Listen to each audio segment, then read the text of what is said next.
Well, welcome to the Southend Supports Breastfeeding Awareness Training. So we're going to have a think about some of the different aspects around breastfeeding, hear a little bit about what Southend Supports Breastfeeding is, the benefits of breastfeeding, hear about the different way that breastfeeding journeys can be, different people's experiences, and how we can support breastfeeding as well. So thank you for watching.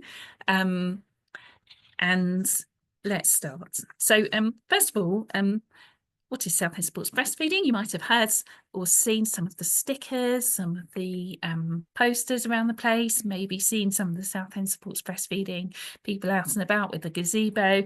The idea is to create a welcoming environment in Southend where people know that they can breastfeed, where businesses can sign up to be part of the scheme, and families are aware of it too, so that they can look on interactive map, know where there will be somewhere that they can be confident that they'll feel welcomed to breastfeed. So why is this needed? In the UK, we have one of the lowest breastfeeding rates in the world. It's sometimes us, it's sometimes Ireland. Many people haven't seen others breastfeeding out and about. The reason for all the breastfeeding rates being low isn't because of women's bodies, it's not because anybody's any different in the UK to any other countries, but it's because of the culture and society and the context of breastfeeding. And many new mums are put off by the thought of breastfeeding in public, and this scheme aims to address that. So in terms of women's rights around breastfeeding in public, actually the law already supports this. So we're not putting in a different law. We're not putting in any extra rights. This is already supported by UK law that women, anybody can breastfeed wherever they're legally allowed to be. So you're obviously not allowed to break into somebody's living room and breastfeed, sit on a train track and breastfeed, but anywhere sensible that you're allowed to be, you are allowed to breastfeed. And there's no requirement to cover up, which is interesting. Some people perceive that might be the case. It's not the case. It's actually the baby's eating. Sometimes with a new baby, they might actually need access to the breast, and it makes it more difficult if you're trying to kind of cover up with a shawl or something. So it's not required that people specifically cover up. Obviously, a crying baby is going to bring a lot more attention than a comfortably feeding baby. And when a baby is being breastfed, they're actually in front of the breast anyway, their head's in the way. So nothing's on view particularly anyway. And it's already classed as discrimination to ask a breastfeeding mother to move if another customer complains. However, not everybody's aware of this. And if businesses are able to show with a sticker that they are supportive, this makes a huge difference to people's confidence. So, why breastfeeding? Breastfeeding and bottle feeding, infant formula, is often talked about as a choice. However, we know that in the UK, 4 out of 5 families who end up formula feeding actually wanted to breastfeed but stopped before they were ready, and this was due to a lack of support. This can lead to a sense of grief, loss and trauma for those families because many people wanted to breastfeed, all sorts of different reasons. Even just because it was the thing that they felt that they wanted to do for their child, but because of the lack of support and it's feeling too difficult, people stopped before they were ready. So while that word choice is sometimes used, sometimes it wasn't really a choice for those people. The World Health Organization recommends exclusive breastfeeding for 6 months. So that's just breast milk until around 6 months, or if their child isn't having breast milk, to have infant formula as a substitute, and to continue with some breastfeeding until 2 years or beyond if both the mum and the baby are happy with it. So this is actually longer than some people are aware. So the actual World Health Organization recommends some breastfeeding until 2 years or beyond. There are many, many benefits of breastfeeding for the mum, for families, for the baby, and for society and the environment. So I'm just going to go through a few of them, and there are many more, and more are being discovered all the time. So the baby has a reduced risk of childhood cancers, ear infections, stomach infections, allergies, diabetes. They'll have, on average, fewer trips to the orthodontist. They'll have a better immune response to vaccinations. Breastfeeding provides pain relief as strong as Calpol. That was an amazing one I found out about not that long ago. Babies can be calmed easily in unfamiliar circumstances. It reduces SIDS, or sudden infant death syndrome. Milk is instantly available and at the right temperature. The milk itself contains oxytocin, that special hormone that creates that feeling of connection and love. The babies get to try a wide variety of tastes. So whatever the person who's breastfeeding is eating, some of that flavour will go into the milk and the baby can try it. And the milk adapts to the baby's needs. And with people who have toddlers who are on the go, breast milk on cuts and grazes can even help those to heal up. And what about the person who is breastfeeding? Well, they are able to have a reduced risk of breast cancer and ovarian cancer. Breastfeeding is the biological norm, and it's okay for women to want to breastfeed just because they do. So maybe that's just the reason, and it just feels that that's the natural thing for them. Breastfeeding helps the uterus contract. So after having a baby, it helps clamp down, reduce that bleeding after the birth, and helps the uterus get back to a healthy shape. It improves women's cardiac health. It helps bonding with the baby, even in challenging circumstances. A positive breastfeeding experience helps mothers' mental health and can keep people going through postnatal depression and anxiety. Breastfeeding saves money, quite a lot of money over the months and years.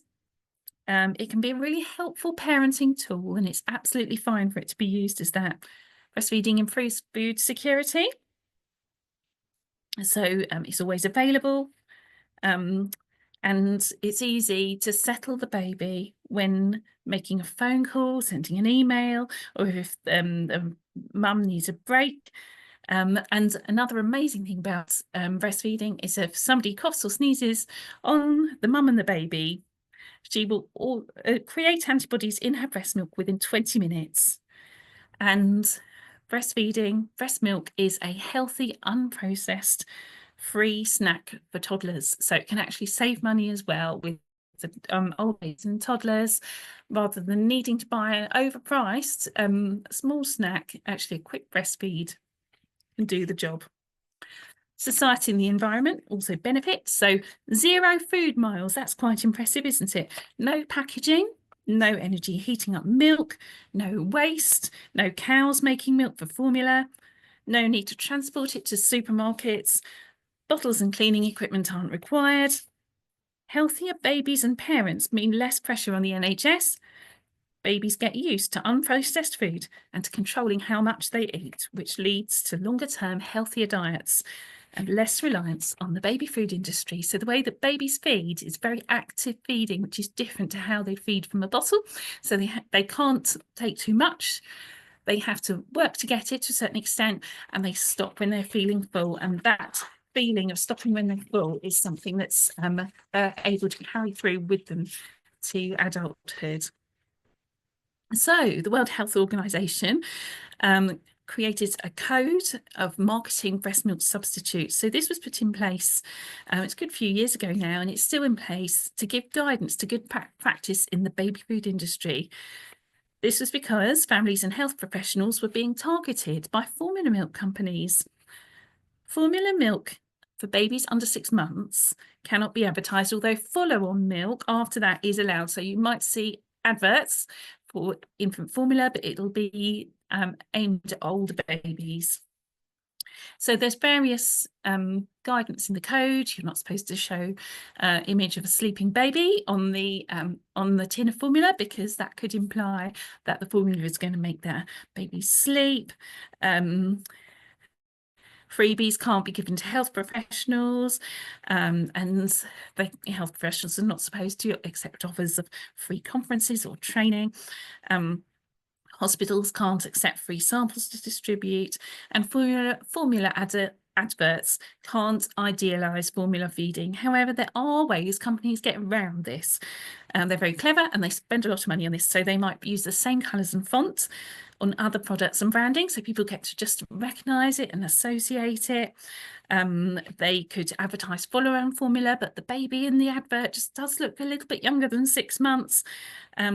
Sometimes there's a little bit more, not very nice tactics, like undermining that kind of society and community by painting breastfeeding mothers as judgmental and kind of perpetuating that myth within the media. And then formula companies can come in as that saviour to be the ones who care and don't judge. And one of the adverts a few years ago for one of the formula companies was along the lines of love, don't judge. But then you kind of think, oh, that's nice. But then when you look a little bit deeper, they're painting others as judgmental, and they're the ones to be the saviour, when actually it's the pound signs flashing in front of their eyes. So each missed breastfeed means more cash for formula companies, and each broken breastfeeding journey means more profit for shareholders. There's recently been discussion about NHS branded formula being available, as formula can be very costly and parents often feel pressured to buy expensive brands due to guilt over not breastfeeding, often induced by formula companies, as we were saying just now. And the only place you kind of find that phrase, breastfeeding is best, is on those formula tins. People working in breastfeeding won't tend to use that because breastfeeding is normal. Formula's useful. Formula is good to be able to have that for people who want that. But that kind of breastfeeding is best goes on those formula tins to then create that sense of inadequacy, so that people feel pressured to buy the expensive ones. So this is why this is being proposed about NHS branded formula, which would hopefully then cut out some of these issues around unethical advertising and marketing of infants and formula products. So after the age of 1, babies can have full-fat cow's milk as their main drink if they're not breastfeeding. But often this is kept quiet by formula companies who would prefer families to buy their products instead. So even if people are formula feeding, they don't need to be purchasing those expensive products after the age of 1. So I had to think about breastfeeding journeys, because often people talk about this as breastfeeding journey. It's not always straightforward. Sometimes things look a little bit different to what you expected, and everybody's is different. So some people might feed for a short time, others for a longer time. And thinking inclusively about all of it is breastfeeding, okay? So whether somebody's given that first feed of colostrum, they breastfed. So colostrum is that special first milk that's quite concentrated, it's small in volume, it gives the baby lots and lots of benefits. Some people might give that first feed in hospital or give some expressed colostrum milk, which is absolutely wonderful, and that's breastfeeding. If somebody might be feeding their 4-year-old or older, somebody might be donated milk or donating milk themselves. Supplementary nursing system, this is when either donated milk or formula is in a pouch or container, and then there is a tube to deliver it to the breast so that the person can feed if they're trying to build up their milk supply or their milk supply is low. So this can be quite a useful tool. And even just a small bit of breast milk every day can have measurable benefits.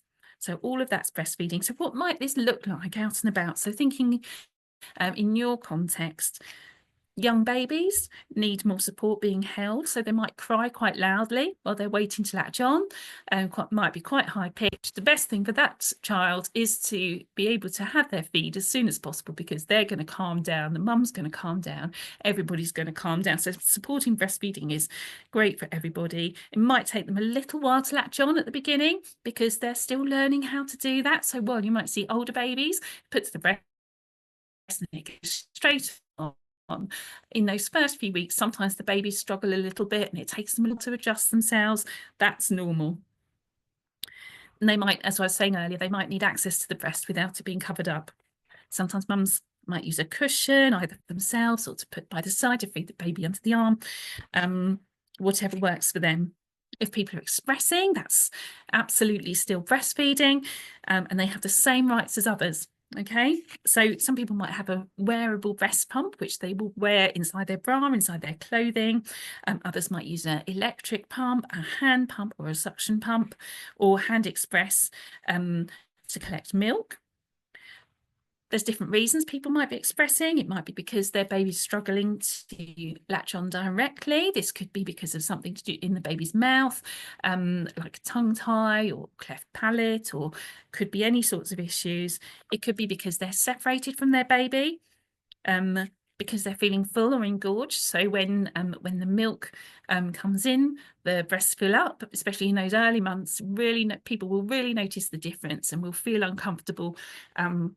Maybe they left their baby with a babysitter, they've maybe gone out, got dressed up, having a nice evening out, but are feeling quite full and need to express for comfort. It's really important that people are able to do that, because if they don't, they could end up getting blocked ducts or mastitis. So it's important that people are able to express when they're feeling very full or engorged. Another reason might be because the baby has been born early. So if somebody's coming into your venue or organisation and are expressing and don't have a baby with them, that could be because that baby's early, or it could be because the baby's in hospital. So those families, it's really important to be able to support them sensitively as well. Some people might be expressing milk to donate to others. Here in Southend, we don't have a milk bank at the moment, but other areas in the UK do. Older babies, they may help themselves more to breastfeeding without having to be positioned, and they may come on off and on again, especially if there's lots to look at, and this is normal if they're distracted. So parents might choose to find a nice quiet corner to breastfeed in, and that might be what works for them. Toddlers and young children may still be breastfed, and this is the biological norm.